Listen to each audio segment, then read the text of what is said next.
I'm wondering, can I trust AI? Great question, Techie Tiger. AI is this new, amazing tool, and we can ask it all sorts of questions. And we're getting to the point where we can have AI do things. Should we trust it? Well, let's dig into it. Okay, I want to take a step back. And when we say, should I trust something, we have to think about what we are looking to trust. There's different types of information, right? So when we ask a question of AI, or when we do a Google search, or when we go and ask our friends a question and seek out information, it kind of depends on the type of information we're looking for as to whether or not we should be a little bit skeptical, and or verify something, right? Okay, so in my green bucket of information, I would put squishy information or believies. I like the word believies.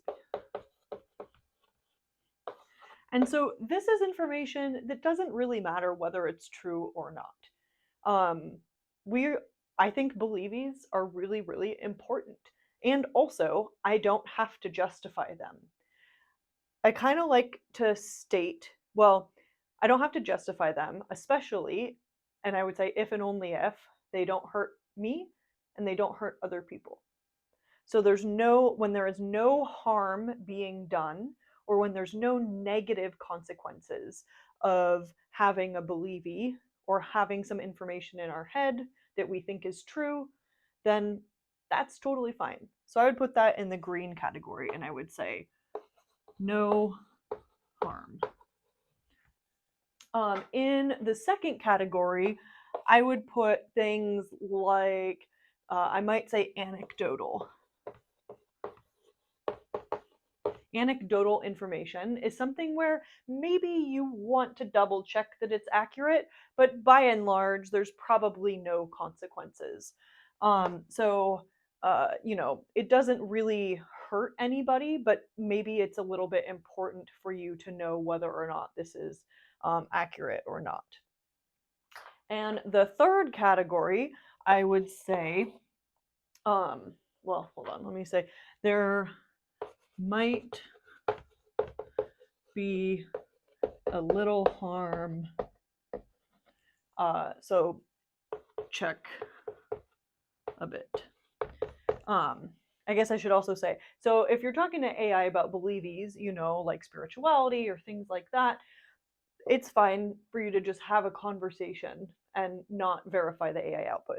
If you're talking about some anecdotal stuff, it might be worthwhile checking the citations that the AI outputs, or going through and checking the AI's work.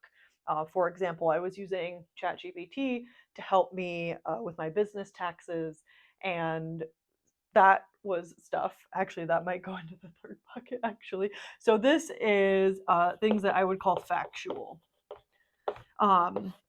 So there we go. In that third bucket, I cannot submit incorrect information to the IRS about my taxes, because that's a big problem. Somebody's going to get in trouble, and I don't want it to be me. So I had to double check all of the work that ChatGPT did, and in cases where it was not accurate, I had to do it myself.